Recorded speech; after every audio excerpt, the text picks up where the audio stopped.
ने उत्तरा के गर्भ की रक्षा की है महाराज, परीक्षित को बचाया। मरने से डर तो सबको लगता है। द्वारकाधीश ने पूछा तुम्हें मरने से डर लगता है? बोले का किसको नहीं लगता, सब मरने से डरते हैं, कोई मरना नहीं चाहता।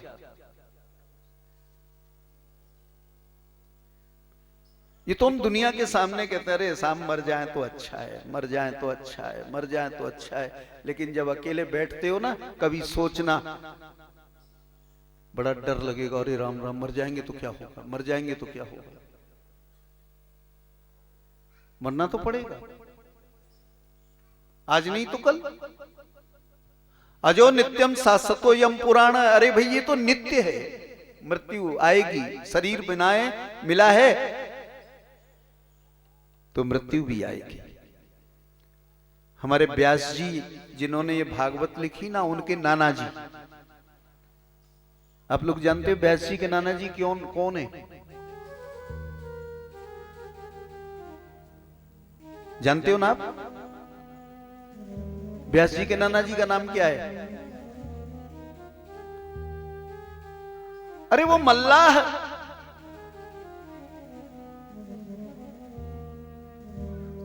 जो नाव चलाया करता था गंगा में।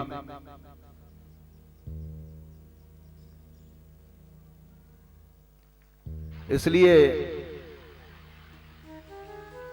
व्यास के नाना वही है।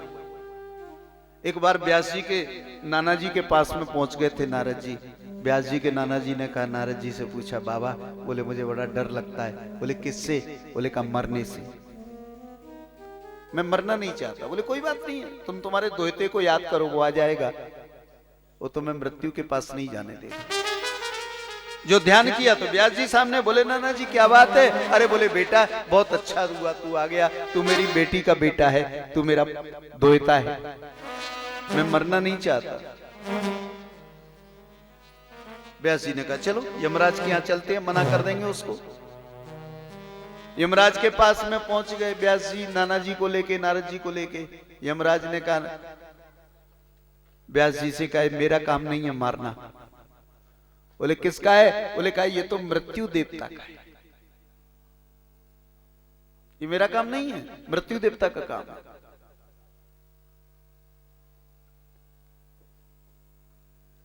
मृत्यु देवता के यहां पहुंच गए, साथ में नारद जी ने यमराज को भी ले लिया। व्यास जी ने कहा आप भी चलिए। नाना जी बोले इसको मत छोड़ देना, नहीं उसके पास पहुंचेंगे वो कहेंगे नहीं नहीं काम तो यमराज का ही है, उन्होंने बहाना बना दिया है, आप उन्हीं के पास जाओ। इसलिए इन दोनों को आमना सामना करा दो ना, क्या बुराई की बात है। ले लिया यमराज को साथ में। मृत्यु देवता ने कहा ये मेरा काम नहीं है। बोले किसका है? बोले विमाता का काम है, ये मेरा काम नहीं है, विमाता का काम है। वै माता जिसको कहते हो ना, जब बच्चा पैदा होता है तो उस बच्चे के लिए छठी पूजन किया जाता है। छठवें दिन छठी माता कहते हो ना, आप क्या कहते हैं? छठी पूजा होती है।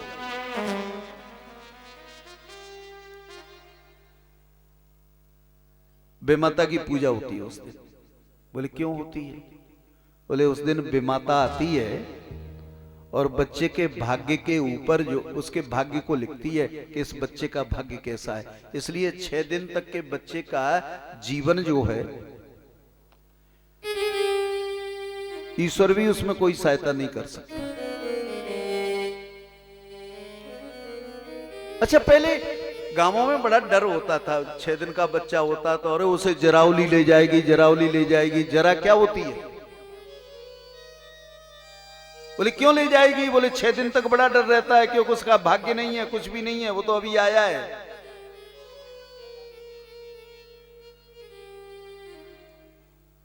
जिस घर में प्रसूति घर होता था उसमें कहीं से कोई हवा भी भीतर नहीं चली जाए, उसको चारों तरफ ऐसा बंद करते थे। बोले क्या हो जाएगा? बोले कहा कहीं जरावली चली गई तो बड़ा मुश्किल कर देगी।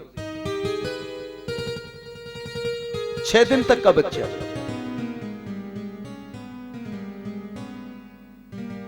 छठवें दिन विमाता आती है भाग्य लिखने के लिए।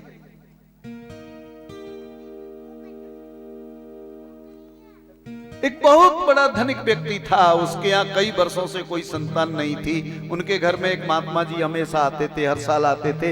एक दिन उन्होंने प्रार्थना की, महाराज मेरे घर में कोई संतान ही नहीं है।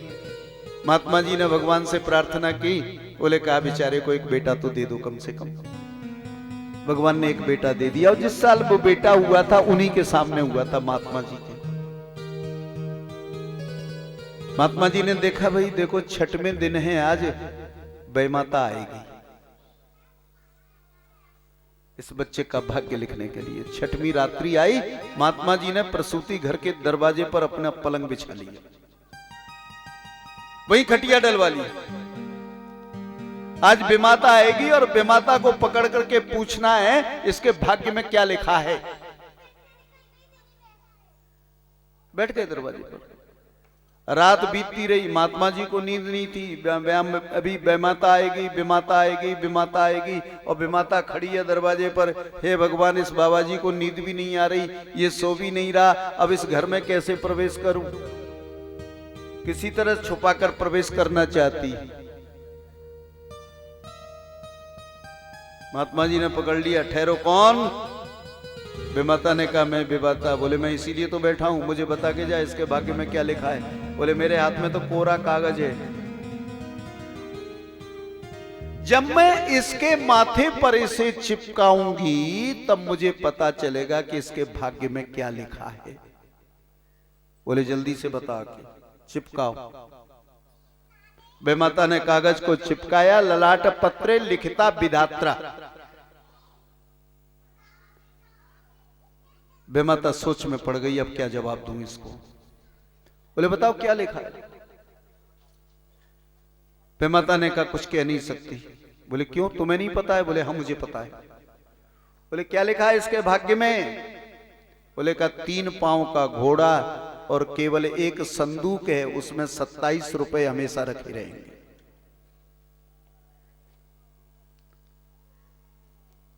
महात्मा जी ने कहा ऐसा कैसे हो सकता है, इसके पास बाप के पास तो इतना संपत्ति है कि इसके बाद भी इसकी कितनी पीढ़ियां आ जाएं वो भी खाती रहेंगी, और महात्मा जी कह रहे हैं केवल 3 पांव का घोड़ा और 27 रुपया।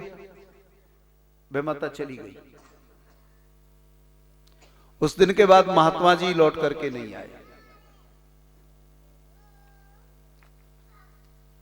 जिनका बेटा था वो तो चले गए, बेटा रह गया, उसकी मां रह गई थी, दुनिया भर की संपत्ति थी। लोगों ने अड़ोस पड़ोस इधर उधर से उस पर कब्जा कर लिया, अधिकार कर लिया, सबरी संपत्ति को छीन लिया। एक दिन मां बेटे की हालत ऐसी हो गई कि कुछ माल खरीदता, उस 3 पांव के घोड़े पर लाद कर ले जाता और इतना कुछ करके लाता कि मां बेटे दोनों पेट भर लिया करते थे। कई वर्षों के बाद महात्मा जी लौट करके आए। मां बेटे ने बड़ा स्वागत किया। मां ने कहा ये तुम्हारे पिता के गुरु हैं, ये तुम्हारे पिता के गुरु हैं।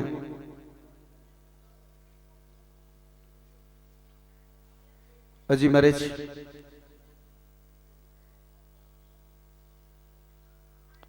बेटे ने बड़ा स्वागत किया। बाबा जी ने बुलाया, बेटा मेरे पास आओ, बैठो। बैठने के बाद में कहो बेटा कैसा चल रहा है। बस गुरुजी बहुत अच्छा चल रहा है। बोले तो तेरे पास 3 पांव का घोड़ा तो है ना। बोले हाँ है। बोले तेरे पास तेरी संदूकची में 27 रुपया रखा होगा। अब तो अचंभे में पड़ गया, ये कैसे जानते हैं कि मेरे पास 27 ही रुपया रहता है हमेशा। बोले हाँ बाबा जी 27 रुपया है। बोले तू मेरी बात मानेगा। बोले हाँ। बोले तो एक काम कर, अपने 3 पांव के घोड़े को जाके बाजार में बेच दे, और उसमें वो 27 रुपए मिला, और उससे खाने पीने का सामान खरीद के ला, और दरवाजे पर रसोई बनवा करके जितने लोग आए जाएं, जो भी आए सबको भोजन करा, सबको खिला। बेटा अपना मुंह झुका के चला आया। मैया ने पूछा बेटा क्या कहा गुरुजी ने। बोले मैया अब क्या बताऊं। बोले बता तो सही। बोले वो कह रहे हैं घोड़े को बेच दो और 27 रुपए मिला के बाजार से खाने पीने का सामान लाओ और दुनिया के लोगों को खिलाओ। अब जब 27 रुपया चला जाएगा, 3 पांव का घोड़ा चला जाएगा, तो हमको तो भूखों मरना पड़ेगा। मां भी विचार में पड़ गई। बोले बेटा एक काम कर, गुरु की बात है मान ले, तेरे पिता के गुरु हैं, कर दे ऐसा काम। कर दिया, नहीं माने। दिन भर लोगों को खिलाया। शाम का समय हुआ, रात को सो गए। सवेरे जब उठता था तो समय से उठता था, पहले घोड़े को सानी खिलाता था और उसके बाद में उसके ऊपर अपना सब सामान लाद के जाता था। दोपहर तक जो भी मिलता लेके आ जाता। लेकिन अब तो घोड़ा था नहीं, जो उठा उठने के बाद उसका नियम था, जो उठा तो घोड़े के गुड़साल की ओर पैर जाने लगे। एकदम से ध्यान आया, अरे नहीं, घोड़ा तो मैंने बेच दिया। लेकिन जैसे ही वापस लौटा तो गुड़साल से आवाज आई घोड़े की, तो दौड़ करके पहुंचा तो वो घोड़ा बंधा हुआ है। जाके देखा 27 रुपया संदूक में रखा है। सवेरे उठ के तो बाबा जी बोले हाँ। बोले घोड़ा आ गया? बोले हाँ बाबा, आपको कैसे पता है? आ गया। बोले रुपया भी आ गया 27? बोले आ गया। बोले अब क्या करूं? बोले जा बाजार में बेच दे और खूब खिला।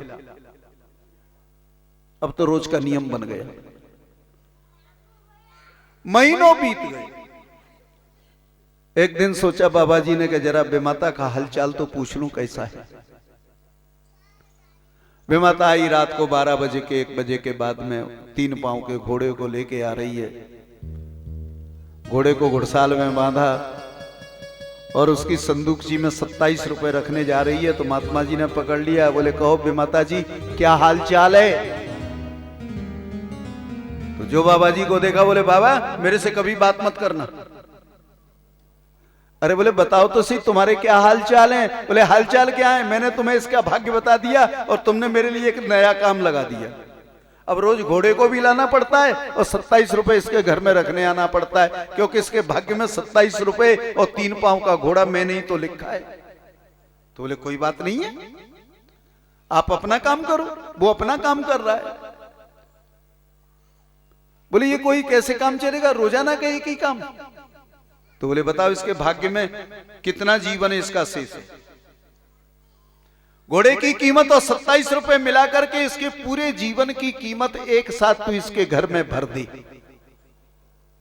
सवेरे उठा तो दुनिया भर का इतना धन पड़ा था कि बालक घबरा गया, बाबा जी के पास गया। बाबा ये हालत हो रही है। बोले कहा अब क्या करूं? बोलो अब कितना पुण्य करना है, कितना दान करना है? बोले कहा 1 पैसे का नहीं।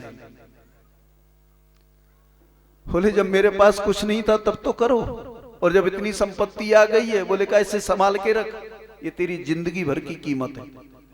अगर इसको जल्दी खत्म कर देगा ना तो फिर जीना मुश्किल हो जाएगा। ललाट पत्रे लिखिता विधात्रा, जो विधाता ने लिखा है ना उसको स्वीकार करना चाहिए।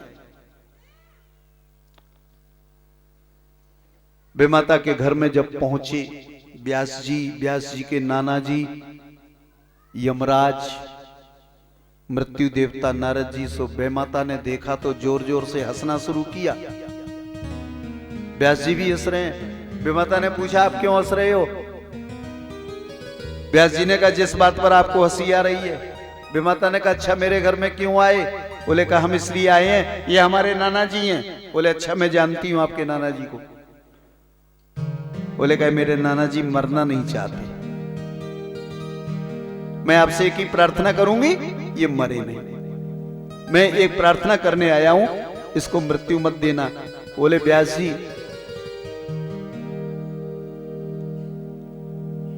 अब मैं कैसी मौत लिखूं आदमी को?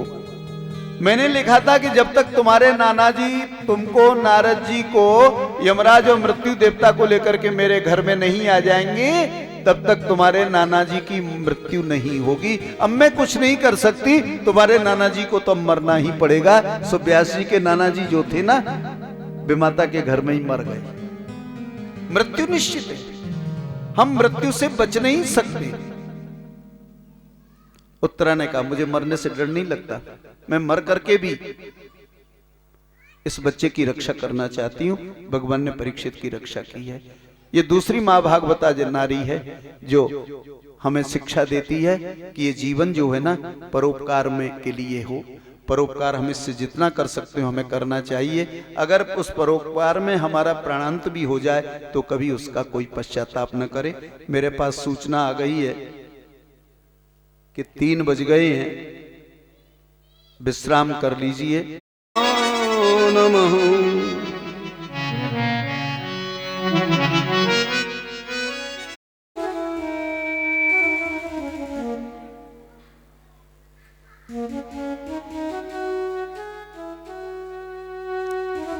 समुपस्थित भगवत भागवत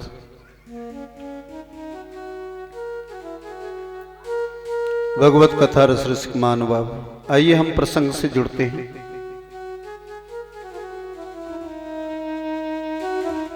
श्रीमद् भागवत के प्रथम स्कंद में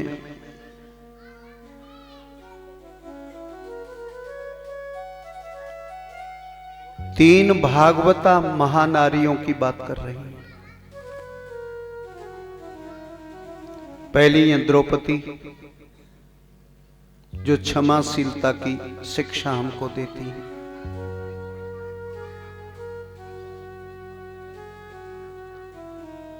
दूसरी है उत्तरा, जो अपना प्राण देकर के भी एक भागवत की रक्षा करना चाहती है।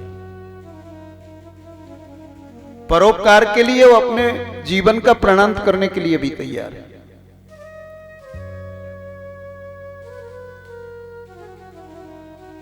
उत्तरा ने यही उत्तर श्री कृष्ण को दिया, द्वारिकाधीश मेरे प्राण जाते हो तो चले जाएं, लेकिन मैं मर करके भी उस बेटे की रखवाली करना चाहती हूं, इसे बचाना चाहती हूं, जिससे तुम्हारे भुआ का वंश आगे चल सके। और तीसरी मां भागवता नारी, जो इन दोनों की सास है, एक की सास है, दूसरे की दादी सास है।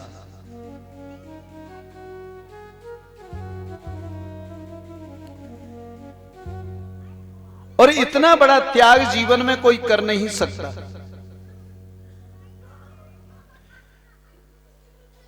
जितने बड़े त्याग का स्वरूप हमारे सामने पांडवों की माता कुंती ने रखा है।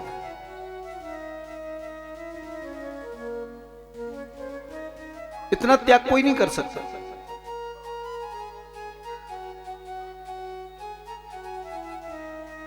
द्वारिकाधीश श्री कृष्ण द्वारिका के लिए प्रस्थान करने से पहले अपनी भुआ कुंती से मिलने जाते हैं।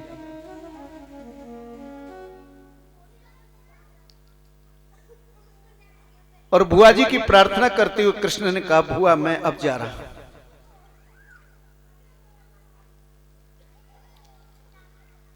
आप मुझे आज्ञा दें, मैं द्वारिका के लिए प्रस्थान कर रहा हूं। आपको और क्या चाहिए?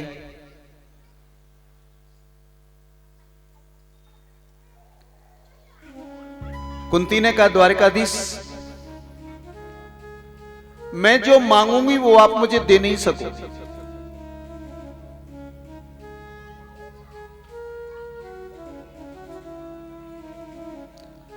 द्वारिकाधीश भगवान कृष्ण ने कहा, जो भी तुम्हें मांगना है मांग लो।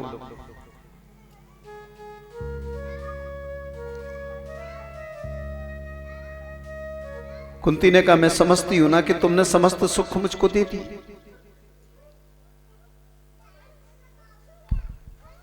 अब मैं और आपसे कुछ नहीं चाहती। अब मुझे प्रतीत हो गया ना कि आपने समस्त सुख मुझे दे दिए। अब ऐसा लगता है कि अब दोबारा कभी आप मुझे आकर के दर्शन नहीं दोगे।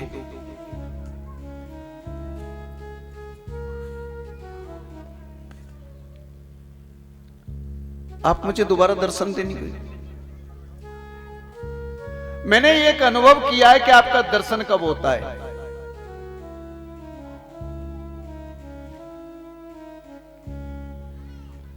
जब जब जीव के जीवन में आपत्तियां आती हैं, विपत्तियां आती हैं, संकट आते हैं, क्लेश आते हैं, और जब वो जीव आपको प्रार्थना करता है ना, तो आप बड़ी जल्दी से दर्शन देने आ जाते हैं। मेरे जीवन में जब जब आपत्तियां आई, विपत्तियां आई, संकट आए, क्लेश आए, आपने मुझे आकर हर बार दर्शन दिया। हर समय दर्शन दिया।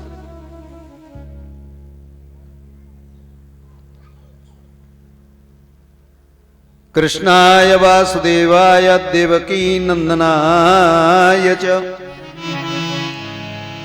नंद गोप कुमाराय गोविंदाय नमो नमः। मैया प्रार्थना करती हैं, कुंती प्रार्थना कर रही हैं कृष्ण की कि नमा पंकजनाभाय नमा पंकजमालिने नमा पंकजनेत्राय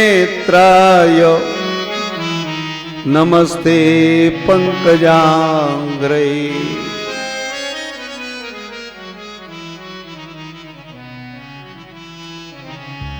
यथारसी केश खलेन देवकी। मुझे पता है ठाकुर आपका दर्शन कब होता है।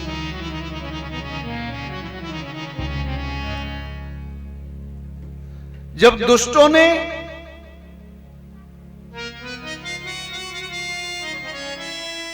मेरे बेटे को जहर दिया था ना और उसे यमुना में फेंक दिया, उस समय आपने मेरे बेटे की रक्षा की, भीम के विष को समाप्त करके और उसे जल से बाहर लाए। मुझे ये भी पता है कि जब दुष्टों ने देवकी को दंड देने की कोशिश की तब भी आपने रखवाली की। मैंने अपने जीवन में देखा है जब मेरी पुत्र वधू को विवस्त करने की तैयारियां इन कौरवों ने की तो आपने उस समय पर मेरी रक्षा की, मेरी पुत्र वधू की लाज रखी।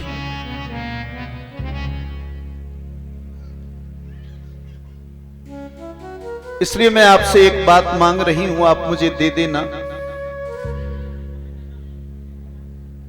और देखिए देवकी कुंती क्या मांगती हैं भगवान कृष्ण से।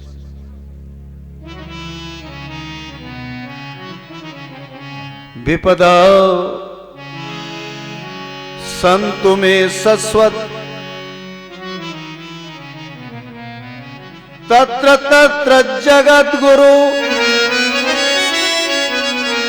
भवतो दर्शनम यत्स्यात् पुनर्भव दर्शनम।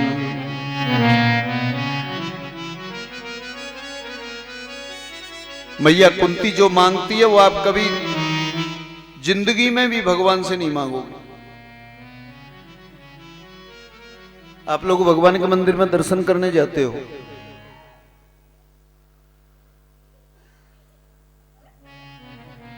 हमारे कुछ लोग ऐसे होते हैं जो नियमित भगवान के दर्शन करने जाते हैं मंदिर में, नियमित,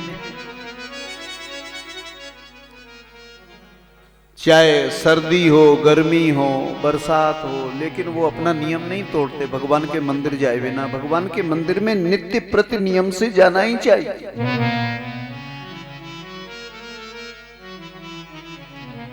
आप लोग भगवान के मंदिर में जाते हो तो क्या मांगते हो?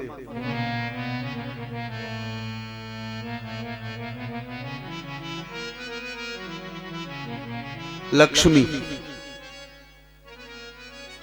आप कभी भगवान से मांगते हो कि भगवान मुझको दुख दे दो? है कोई व्यक्ति ऐसा जो भगवान से कहता हो मुझे भगवान दुख दे दो, दुख दे दो, दुख दे दो? भगवान पूछते क्या चाहिए? बोले का लक्ष्मी। अगर कोई भगवान आपसे ये कह दे कि भाई तू लक्ष्मी को ले जा, लेकिन तेरे घर की लक्ष्मी को हमें दे जा, है किसी में हिम्मत? हम दिन दहाड़े जाकर भगवान लक्ष्मी नारायण के सामने खड़े होकर कहते हैं लक्ष्मी को दे दो। नारायण को कोई नहीं मांगता। अब आप लक्ष्मी को बिना नारायण के हमेशा घर में रखना चाहते हो तो मुश्किल का काम है। अरे भाई लक्ष्मी को भी तो अपने पति के पास जाना है ना। अब आप लक्ष्मी को रोकोगे तो कैसे रोकोगे ये बता दो। पति से अलग करके तो आप लक्ष्मी को रोक नहीं सकते।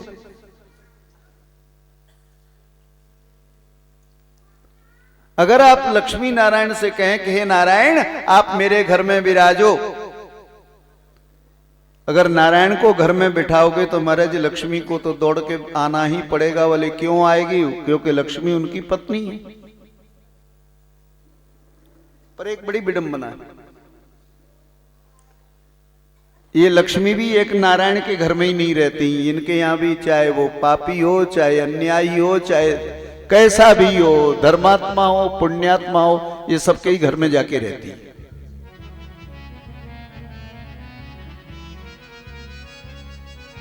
अभी प्रसंग आएगा ना लक्ष्मी कैसे आई दुनिया में, तब चर्चा करेंगे।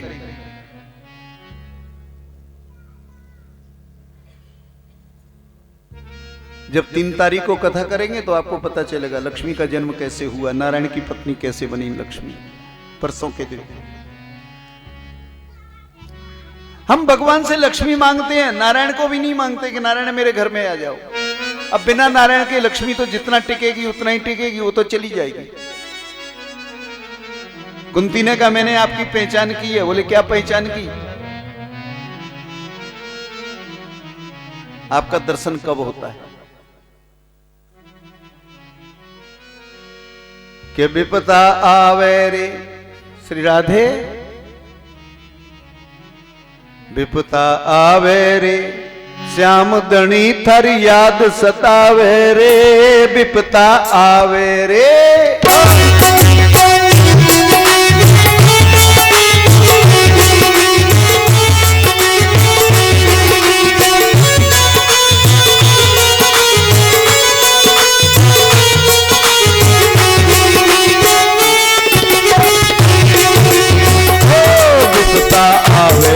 कन्हैया थारी याद सतावे रे, विपता आवे रे। ओ विपता आवे रे कन्हैया थारी याद सतावे रे, विपता आवे।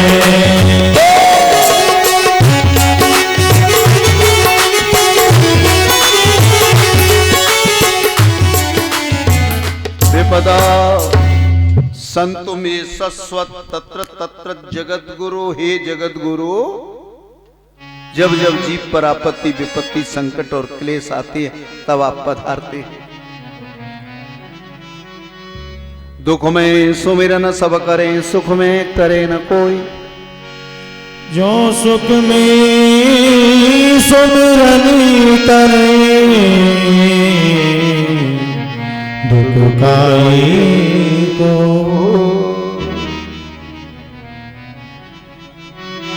आप भगवान से कभी विपत्ति नहीं मांग सकते, लेकिन कुंती ने भगवान से विपत्ति मांगी। कन्हैया मुझे पता है, अब इस समय मैं जान गई हूं कि आपने मुझे सब तरह से सुखी बना दिया, अब आपका दर्शन नहीं होगा, इसलिए मैं वो मांग रही हूं यत् स्याद पुनर्भव दर्शनम, आपका दोबारा दर्शन हो जाए।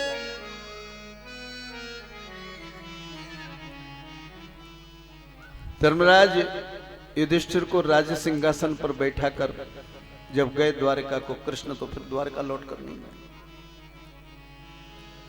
कुंती से नहीं मिले।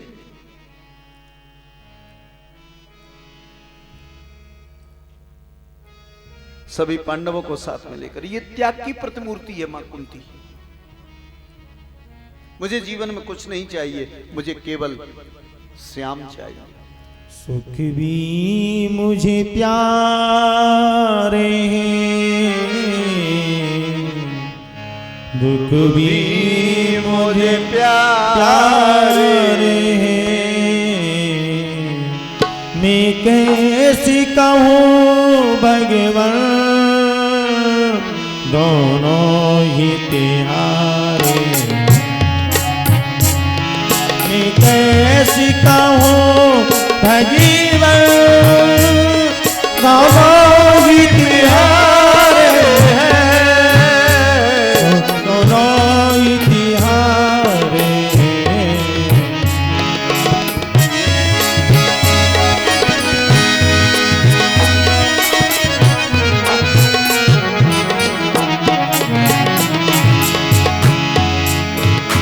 सुखी दुखी ही तो दुनिया की गाड़ी तो चलाती है,